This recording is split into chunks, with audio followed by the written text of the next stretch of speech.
Kingdom Fungi, Ascomycetes. Hello friends, this is the YouTube channel of Daily Info for You. Here we will provide you the study material of various classes.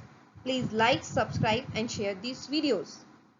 In this video, we will discuss biology topic that is Kingdom Fungi, Ascomycetes. ये video आपको help करेगा आपके board exams के साथ साथ medical entrance exams में जैसे NEET में भी। सो चलिए मेरे साथ और स्टार्ट करते हैं एस्कोमाइसिटीज। एस्कोमाइसिटीज सबसे पहले हम इसकी इमेज देखते हैं। एस्कोमाइसिटीज के मेंबर्स जो हैं ये ऑरेंज कलर के दिख रहे हैं, कुछ सैक की तरह दिख रहे हैं। फंगस के जो मेंबर्स सैक की तरह दिखते हैं उनमें सैक लाइक स्ट्रक्चर्स होते हैं, उनको एस्कोमाइसिटीज में रखा गया है और सैक होने की वजह से they are commonly called as sac fungi.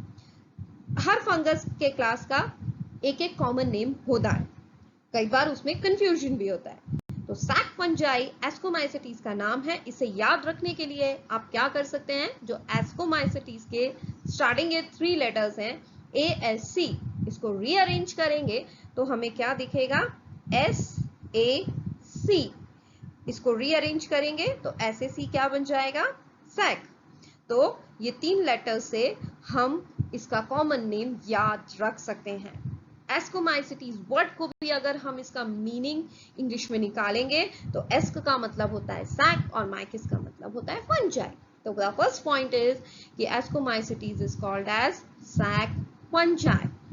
Second point कि एस्कोमाइसिटीज फंगस की एक क्लास होती है। It is a class of fungi. इस ग्रुप में जो इंपॉर्टेंट पॉइंट्स हमें कवर करने हैं, they are mycelium, nutrition, asexual reproduction, sexual reproduction and examples. तो चलिए मेरे साथ स्टार्ट करते हैं। सबसे पहले पॉइंट माइसीलियम। माइसीलियम फंगस की बॉडी को माइसीलियम बोलते हैं, लेकिन एस्कोमाइसिटीज की माइसीलियम कैसी होती है। एस्कोमाइसिटीज की माइसीलियम बहुत सारे हाइफी से बनी होती है और ये हाइफी ब्रांच्ड होते हैं। ये इस इमेज में हम देख भी सकते हैं कि माइसीलियम ब्रांच्ड हाइफी से बनी हुई दिख रही है। इसके अलावा हाइफी में खास बात यह है कि हाइफी में सेप्टेट होते हैं। हाइफी सेप्टेट होती है, उसमें सेप्टम होता है, इसका मतलब पार्टीशन होता है और ये पार्टीशन में छोटा छोटा सा छेद होता है जिसको हम सेप्टल पोर्स कहते हैं, ताकि 2 नियर बाय सेल्स आपस में एक दूसरे से कम्युनिकेट कर पाएं। ये पॉइंट आपको माइसीलियम में याद रखना है कि ब्रांच्ड और सेप्टेट हाइफी एस्कोमाइसिटीज के मेंबर्स में होती है एंड सेप्टा जो है ये सेप्टल पोर्स के साथ होती है।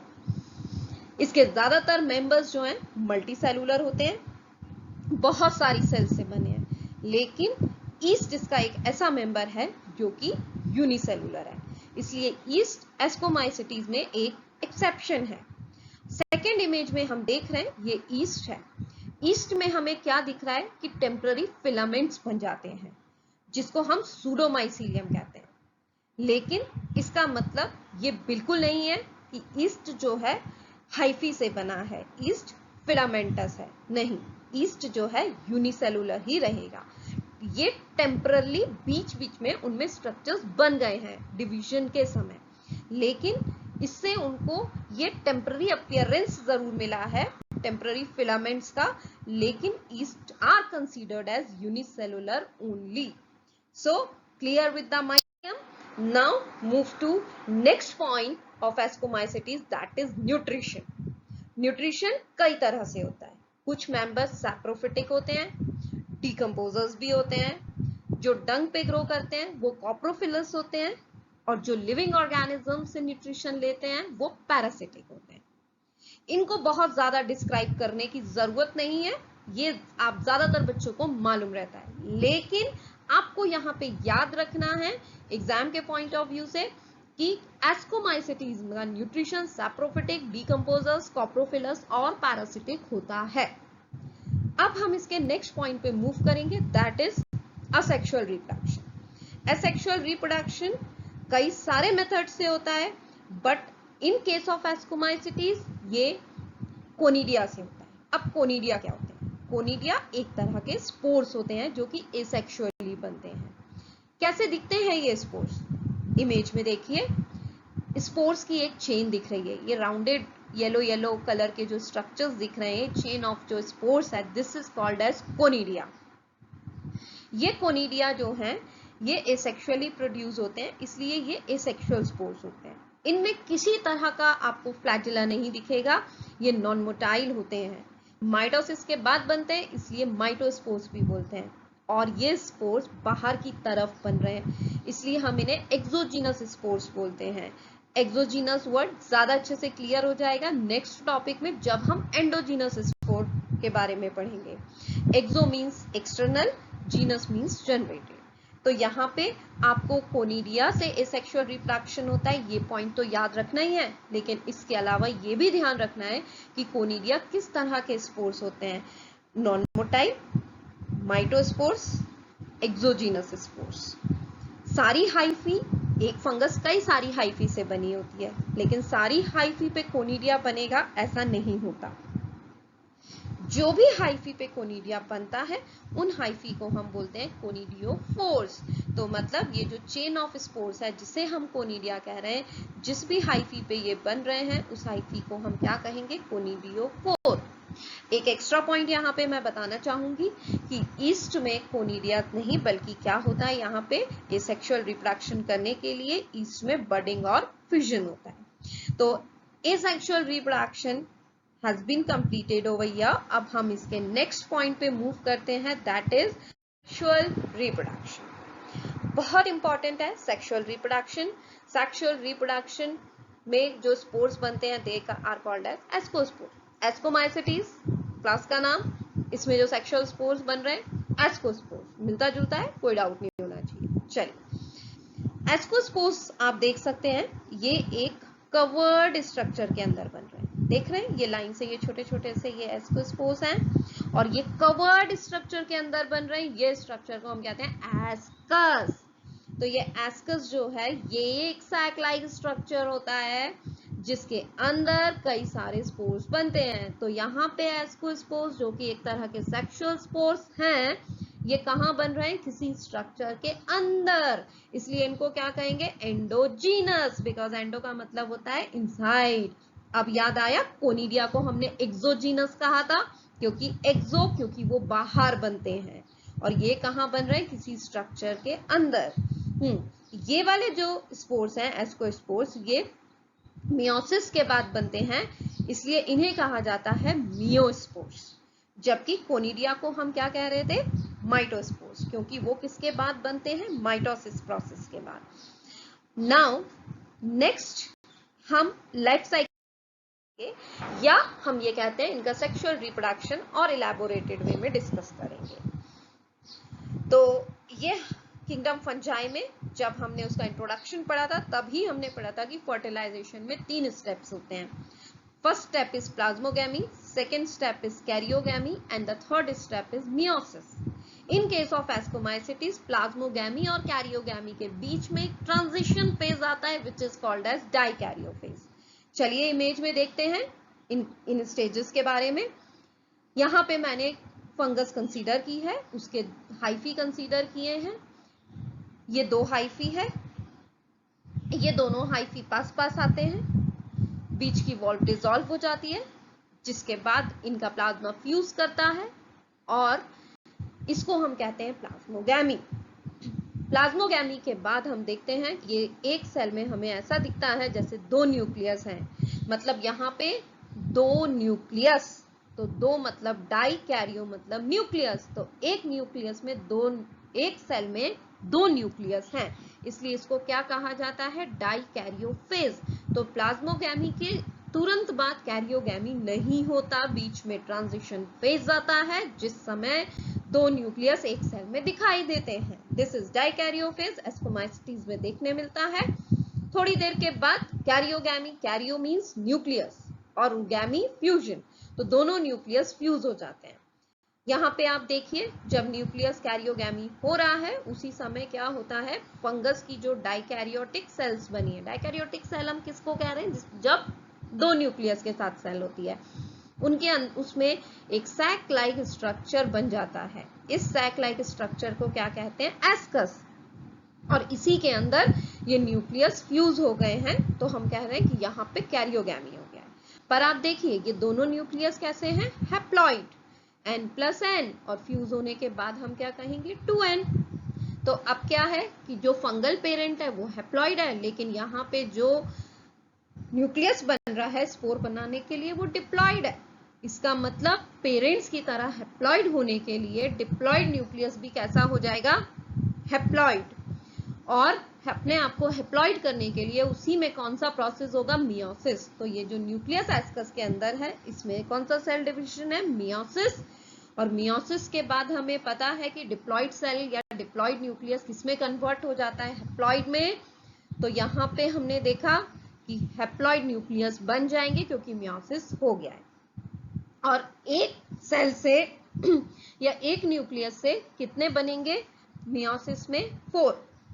तो 4 न्यूक्लियस मियोसिस में बने हैं, लेकिन यहाँ इनको हमने एस्कोस्पोर्स कहा है। आप एक चीज ध्यान देंगे तो यहाँ मैंने 4 to 8 एस्कोस्पोर्स लिखा है, बिकॉज कुछ मेंबर्स में 4 बनते हैं और कुछ में वो फिर से डिवाइड होके 8 बना लेते हैं। लेकिन एस्कोस्पोर्स वापस से कैसे हो जाते हैं? मियोसिस होने की वजह से हैप्लॉइड। कुछ समय के बाद एस्कोस्पोर्स रिलीज हो जाते हैं और रिलीज होने के बाद जर्मिनेट होके फिर से नया फंगस बना लेते हैं। तो एस्कोस्पोर्स सेक्सुअल रिप्रोडक्शन के बाद होता है, इसलिए ये एक सेक्सुअल स्पोर्स होता है। लेकिन यहाँ पे एक और इम्पॉर्टेंट पॉइंट है कि एस्कस जो है कई बार फंगस में ऐसे ही रहता है अकेला, जैसा आपको इमेज में दिख रहा है। लेकिन आप सेकेंड इमेज में देखेंगे तो यहाँ पे आपको दिखेगा कि कई बार फंगस में ये जो अलग अलग एस्कस हैं, दिख रहे हैं यहाँ पे आपको अलग अलग कई सारे एस्कस, ये कैसे आ जाते हैं? ग्रुप में। और जब एस्कस ग्रुप में आता है तो उसको हम बोलते हैं एस्कोकार्प। एस्कोकार्प जो है एक फ्रूटिंग बॉडी, उसको हम फ्रूटिंग बॉडी कहते हैं फंगस की। तो ascus is not fruiting body. ज्यादातर बच्चे इस बात में कंफ्यूज हो जाते हैं कि एस्कस फ्रूटिंग बॉडी है।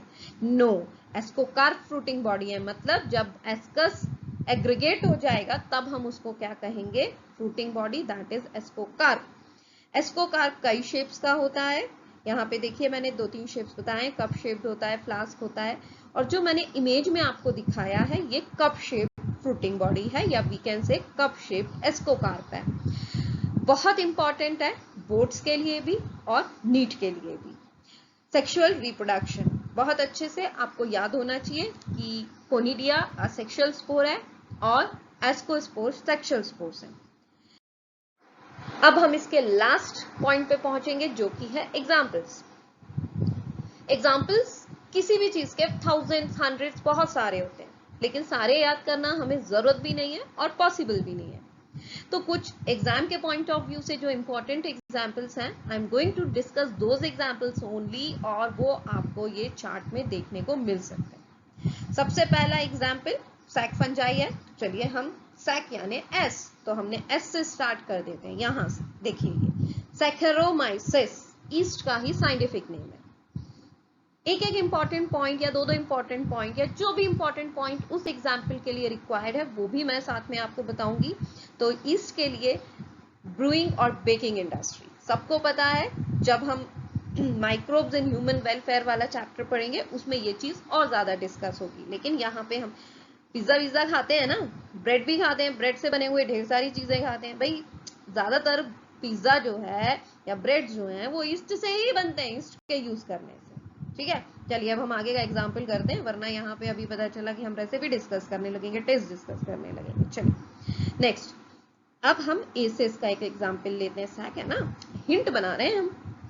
ए से कौन है? एस्परजिलस। ये यार याद रखना पड़ेगा आपको, एस्परजिलस। एस्परजिलस जो है इसको हम वीड ऑफ लेबोरेटरी कहते हैं, क्योंकि लेबोरेटरी में कई सारे एक्सपेरिमेंट्स होते हैं जिसको ये खराब कर देता है। सी से क्लैविसेप्स। क्लैविसेप्स ये एर्गॉट ऑफ राइट तरह की डिजीज होती है, नाम याद रख लीजिए।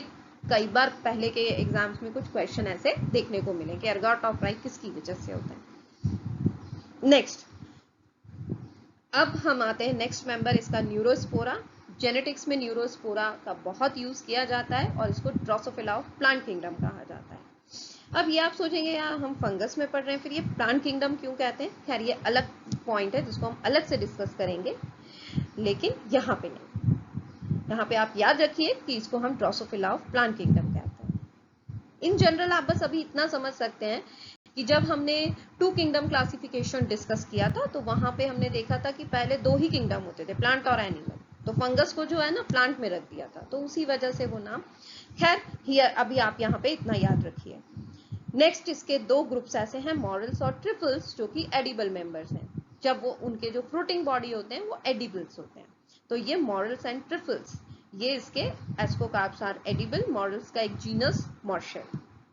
पेनिसिलियम सबको पता है, पेनिसिलिन एक एंटीबायोटिक, जिसकी वजह से, इसी की वजह से पेनिसिलियम बहुत ज्यादा इंपॉर्टेंट है। लास्ट में दो मैंने एग्जांपल्स और बताए हैं, एक पजाइजा का फंजाई होता है और एक एरिसिफ। एरिसिफिक जो होता है ये पाउडरी मालड्यू करता है, इसके लिए रिस्पॉन्सिबल है। So friends, here we have completed Ascomycetes. I hope you would have liked the video. So please do share and subscribe this video, and don't forget to press the like button. Thank you.